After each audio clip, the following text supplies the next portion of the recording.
A lot of y'all gonna hate me for this unpopular opinion, but age gap couples are insanely problematic, specifically because they explore a power dynamic that really just shouldn't exist in a relationship.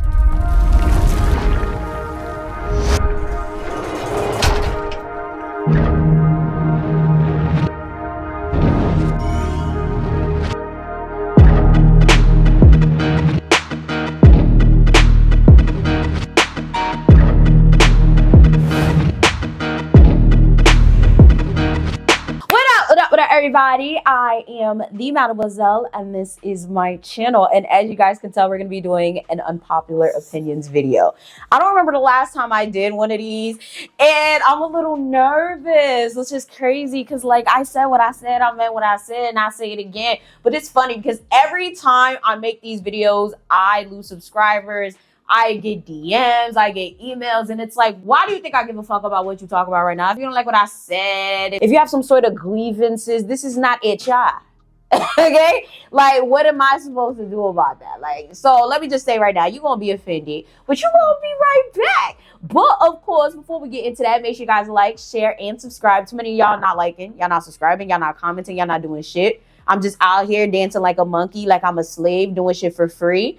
Like, come on, bro. Just a nice little like. And of course, before we jump into the unpopular opinions, this video is sponsored by Made in China, but more on that later. So my first unpopular opinion is stop making church remixes to mainstream music.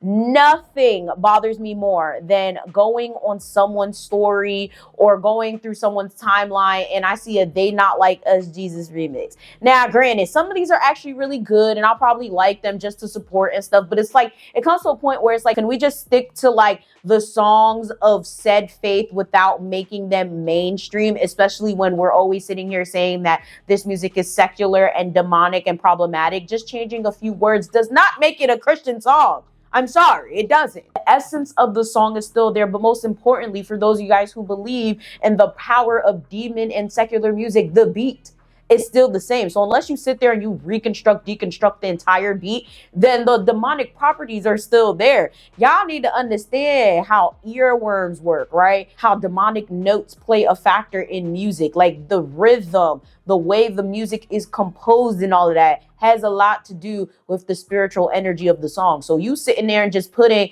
they not like Jesus or they not like me because I praise Jesus or whatever, okay? And I'm just using a very loose example. Does not make the song religious. Cut it out. Adding to that point, music fusions can be extremely ridiculous and unnecessary. So if you guys are not aware, I'm Haitian-American, right? I love Haitian music. Compa is literally one of my favorite genres of music.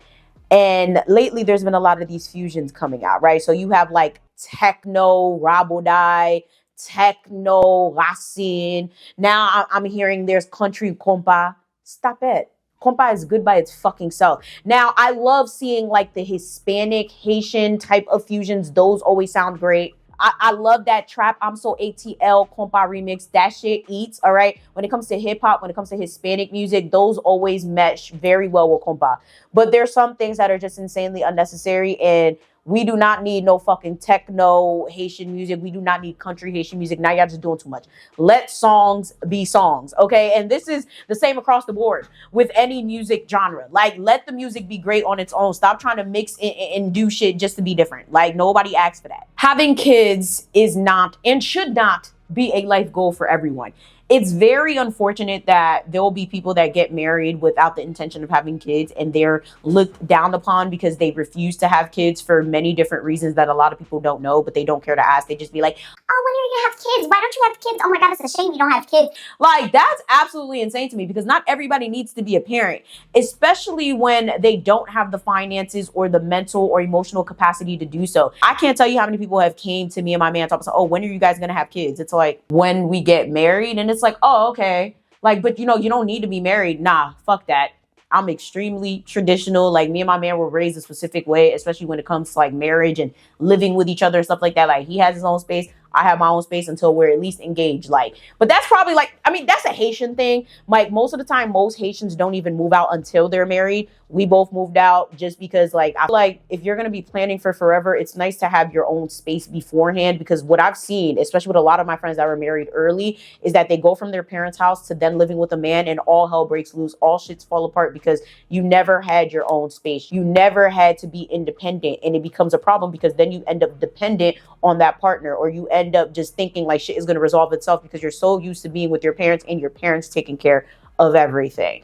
And it's funny because it's like, adding to that point, not everybody wants to be married within a year or two of being together.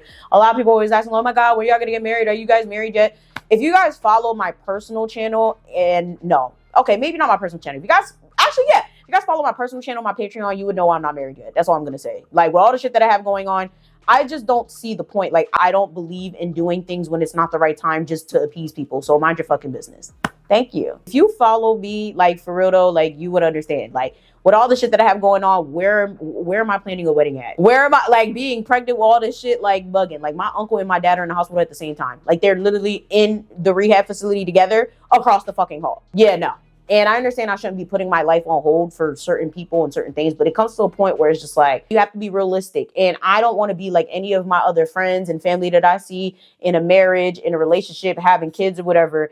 And it's like everything is in disarray because they put too many things on themselves. I already put too many things on myself on a regular basis. So it's like, I don't want to drag kids or drag my husband into any of my mess. So I'd rather get all that shit out of the way. Being busy is not a badge of honor, okay? And this is hard for me to say because I'm a busybody. I'm the type of person to really sit here and bang out 6 videos in the next hour. That's just me. I like being busy, but also being busy for me has always been a way to escape what I have going on, a way for me to clear my mind and be at peace with who I am and, you know, actually express my talents in a way that actually make me money. It's funny because I've been like this since high school. Like, I've always been in plays, singing, dancing. I wrote plays in high schools, like, so it's one of those things where it's like, I just like keeping busy, like but it's come to a point where like now I feel burnt out all the time. I'm stressed all the time. I just want to relax. I just want to sit down when I should be doing work. So I'm trying to balance that.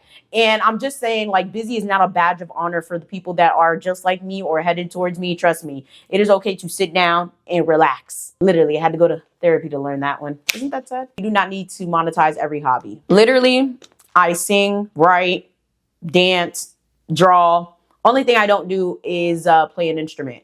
And I keep telling myself I need to find something to do that doesn't involve me getting paid. Like, I literally get paid for almost every artistic aspect of my life.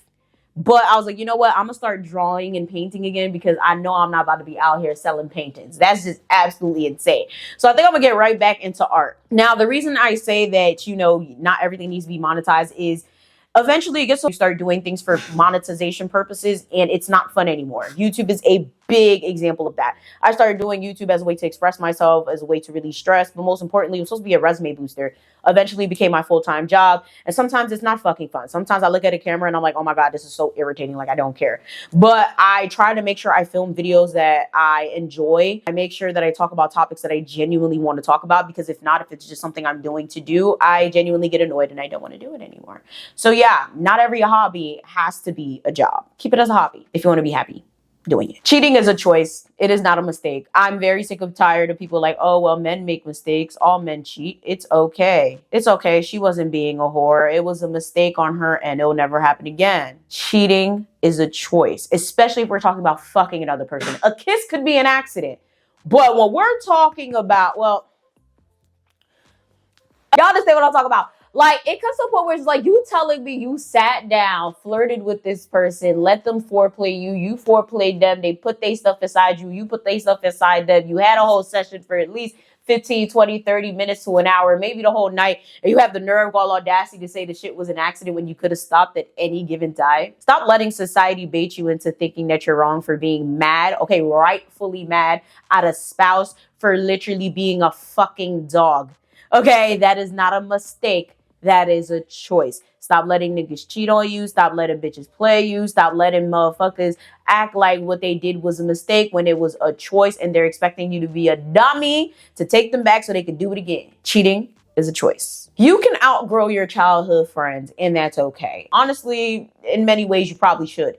I have a lot of childhood friends, shockingly, right? That's so funny to think about. Like, I have a lot of people that I literally went to pre-K with that are still cool with me. Like, literally see them all the time, literally see them on occasion. We chop it up, and it's like nothing ever happened. It's like we're still 4, we're still 5, we're still 6. Like, I have friends from middle school, I have friends from high school, and I think it's a beautiful thing. But there's still a lot of people I don't fuck with. Okay, there's a lot of people that I just had to outgrow because either their lifestyles don't align, their personalities are just trash, or it's just like we grew apart. We don't have the same interests, we don't lead the same lifestyle, and that's okay. I feel like, I don't know, like, society is very interesting, especially like with Gen Z and millennials, because it's like a lot of us kind of be on the I don't got no friends and I don't want no friends and I don't need nobody and I'm alone, and it's like, okay, nobody gives a fuck. Nobody cares. But it comes to a point where you just be like, you know, it's really not that serious. Like, you're meant to have new friends in different stages of life, especially when you have those friends that kind of come like in the middle of your life, but like they're not that long of your friend, but they're like the best friend that you probably ever had. Like, they're a really good person. They're a really good friend. And it's like a lot of times people be like, well, you just met them a year ago. You don't really know them, or you just this, you just that. It's like, child, like, some of the people that I've met in adulthood are probably some of the best people that I know. Okay, so don't sleep on adulthood friends. Just because you're single doesn't mean you failed at life, especially if you're over the age of 30. I've said this a couple times in my shorts, in my reels, on my TikTok, and it's just like, I need y'all to understand. It is okay to be single at 20, at 30, at 40, at 50, at 60. It is okay to be single, because when you're single, you actually work on yourself. When you're single, you actually think about the consequences that your actions have on others. When you're single, you're actually able to find yourself, understand who you are, and make better choices in regards to how they affect you and other people around you. I feel like when you're in a relationship, especially a toxic one, because a lot of us tend to get in toxic relationships, you don't know who you are anymore, specifically because you're so catered to and so wrapped up in that one person. It gets to a point where, unfortunately, you might end up doing things that you would never do. You stop talking to friends, you stop going places, you stop taking care of yourself. And that's why it's like, I feel like people do need single seasons or single sessions, unless you're married, right? Like, I feel like when you're married, I think there's other things you can do to have your individuality and, you know, work on that. But like, in terms of just dating around and stuff, it is okay to have a relationship with yourself for a season or 2. It doesn't mean that you failed. It doesn't mean that you're unmarriable. Is that a word? You guys understand. It's okay. It doesn't mean that you failed. Y'all, this is crazy coming from me, but tough love, I feel like, feels like another excuse to just neglect your kids emotionally. And I say this as someone that is a firm advocate of tough love. Now, I'm talking specifically about parents, okay? I'm not talking about teachers, mentors, religious leaders and stuff like that's a little different. But I feel like when it comes to you issuing tough love to your child, it's a little different, because 99% of the people I know who are tough love parents have kids that are sneaky, conniving, secretive, got pregnant at a young age, or whatever the case may be, because they were so strict. And I know strictness doesn't always derive from tough love, but you guys understand, like, a lot of the parents that give that tough love have kids that do not trust them with anything. And a lot of it has to do with the fact that they are not emotionally available. If you're not emotionally available to your kid, they're going to do everything under the sun that you will never know about, because they're afraid to come to you because you are not emotionally readily available. So I say this with love. Make sure, if you're going to issue tough love to your child, you also show genuine love, care, and emotional support to that child as well. I think that this is the perfect time to talk about today's sponsor, Made in China. So I ain't gonna hold you. When they reached out to me, I was very, very curious. I browsed the site and I was like, this is phenomenal. For those of you guys who are not aware, I do have a business called Media Hustle, and I am trying to source products, and I'm more than likely going to be using Made in China. As you guys should already know, China does manufacture a majority of our goods here in the US, as well as many other countries around the world. If you are a business owner in need of products, Made in China is more than likely the place for you. Whether it's sourcing electronics, textiles, home decor, packing tools, or anything in between, this platform will connect you directly to real factories with real verified products. We're not talking about all of these other websites where it's just drop shipping or it's like cheap products. Like, I'm telling y'all, good quality products. Honestly, the best part about this website is that there's no middleman, there's no overpriced stock, just direct communication with a smart set of tools to help you make decisions quickly and confidently. It takes a lot of time to source out products, okay? For those of you guys who are business owners, you know, okay? Like it could take anywhere from 3 months to 2 years to find the right product, the right manufacturer, etc. for anything. So it's like, I'm so happy they reached out to me, and I'm more than likely going to be using them for the next media hustle planners, because child, like I was so shocked looking at the stuff on here. I was like, oh my goodness. So as a test, I got this. Is a 6-ring binder. This is so cute. It has this cute little clasp on it, and look at the material. I'm so happy this light is right here because y'all can see, like, it's the quality for me. Like I was a little shocked. I thought I was about to get some cheap little shit in the mail, but y'all, I wanted to see if the next media hustle planner would probably be in a folio as opposed to a paperback or a hardcover book. My media hustle planner is a YouTube planner that helps people plan their YouTube videos, and I feel like it's a lot more flexible to put it in a 6-ring binder like this. And what's really cool about this 6-ring binder is that it has like little card slots right here, and it has like a paper slot right here. So then when you put your paper in here, you can, you know, fold paper up to the side, put it over there. When it runs out, you can replace the paper with refills. So I was like, you know what? This might be something that I'm thinking about, but you know, with the logo and stuff like that, like I just feel like this is going to be a great relationship indeed. Listen, even if you're not buying massive quantities, it's still pretty useful. You can explore trends, compare prices, get a clear picture of what's happening in the global supply space.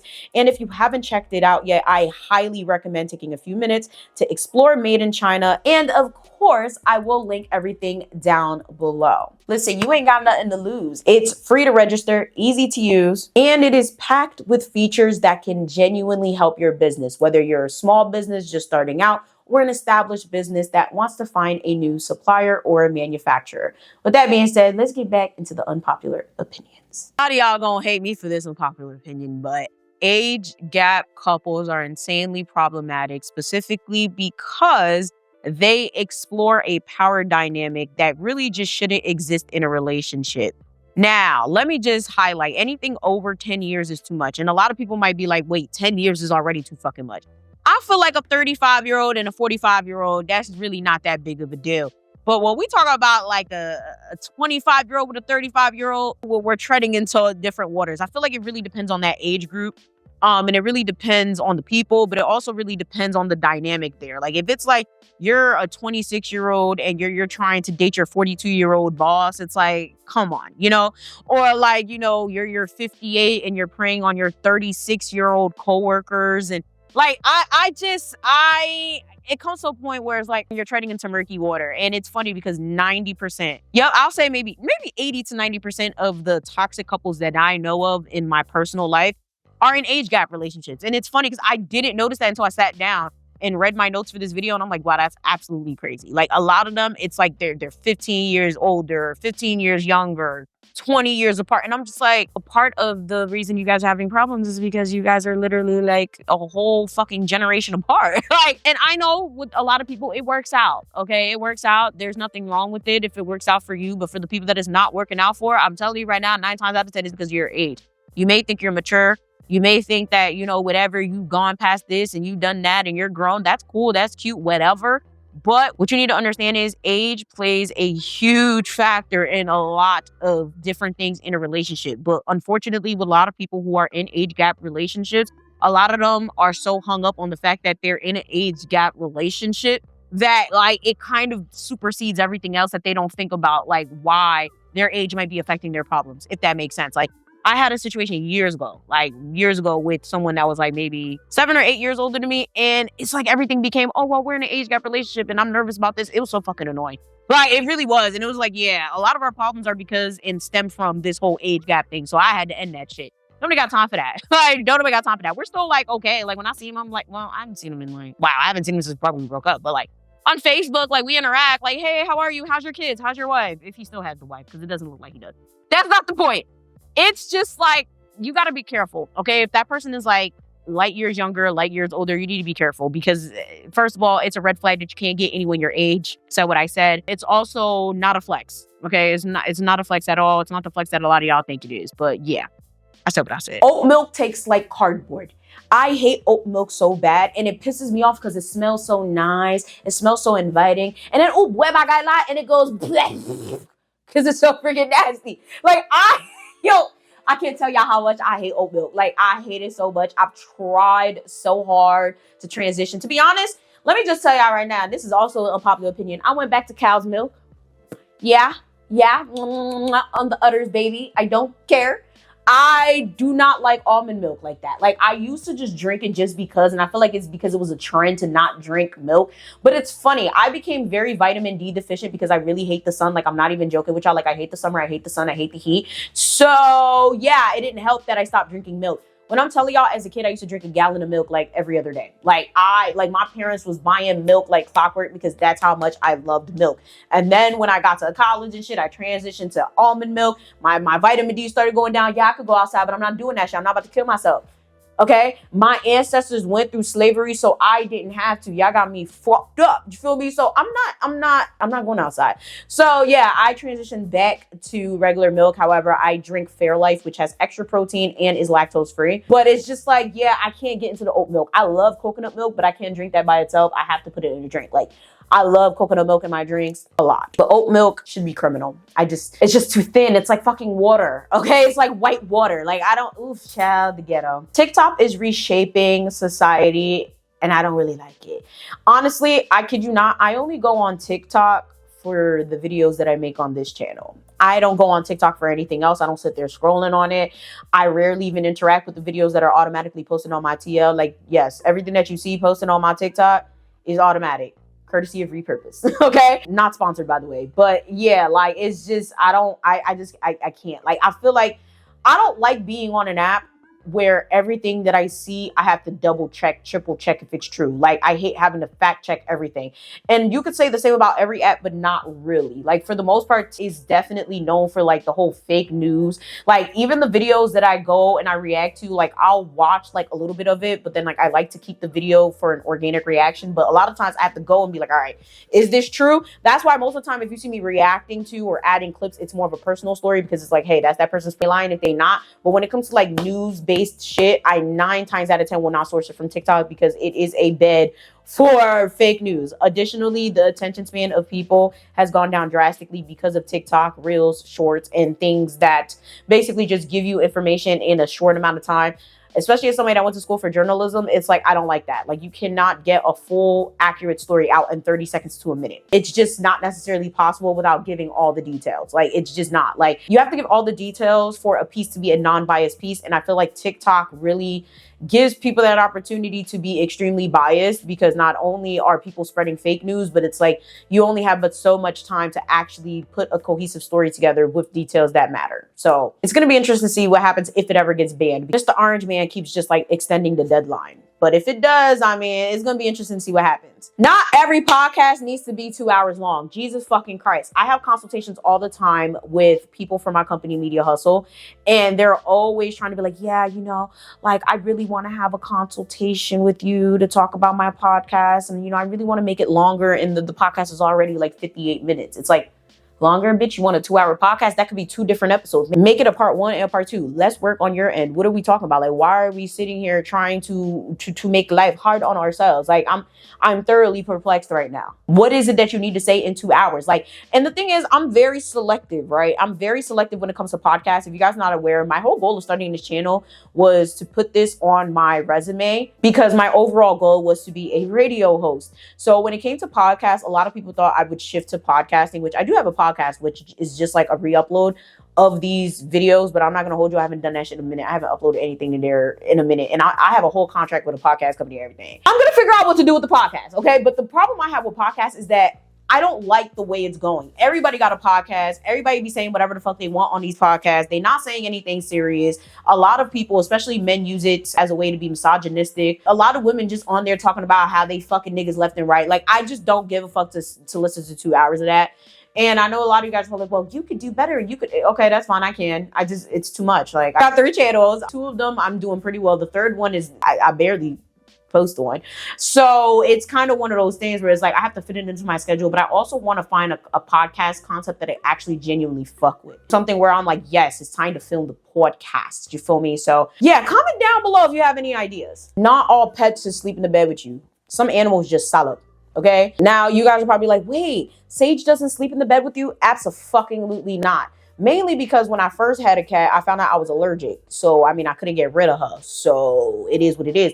Apparently, I'm no longer allergic, but the cat hair just bothers the fuck out of me. I don't like cat hair on my clothes. I don't like cat hair just like in my vicinity. Like literally, I've been picking cat hair out my eye since I started filming this. Like, I don't. Like, I'm very, very anal. I'm very, very particular about how things are done and how things are presented. Like, literally, my house is so pristine that maintenance came here and they're like, wow, like, your house is so clean. It's so beautiful. Like, I didn't even know you had a pet. It smells so good. Yeah, I don't play that shit. You're not going to find loads of nastiness anywhere that isn't Sage's place. Like, Sage could roam anywhere around the house but my bedroom. Like, I do not sleep with my cat.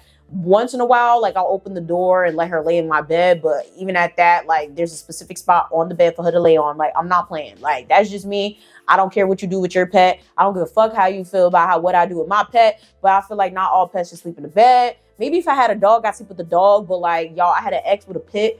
And that shit was disgusting. Like, just the fucking, the hair was worse than the cat hair. I'll take the cat hair over the dog hair. Maybe if I had a golden doodle. Because it's more like the hair's a little different. I want a golden doodle so bad. Unplugging is a flex. Like, shout outs to those of you guys who deactivate your accounts, okay, and take a break.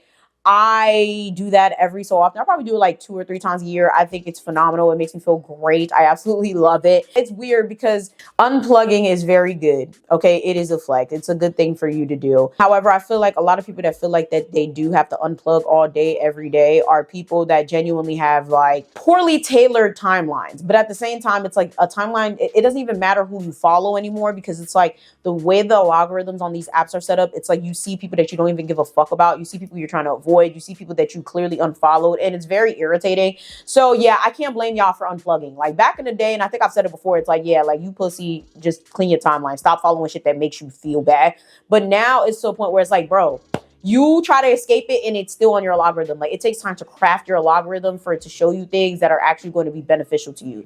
So if you unplugging, good for you because it's hard to unplug. Like I like to unplug maybe 2 to 3 times every year and it always benefits me. I always come back feeling refreshed. So trust me, you're not weak if you unplug, especially with the way these social media platforms is doing us. Like, I can't. Final unpopular opinion is minimalism is not realistic for a lot of people. So again, y'all know I'm an influencer. I get free shit all the time. It's to the point where like I try to give things away to like either followers or friends and family because it's like I just have so much stuff from books to clothes to appliances. It's just like, oh my God, like 9 times out of 10, I just be like, please don't send it to me because I don't care. I'm not going to read it. I'm not going to use it. I'm not.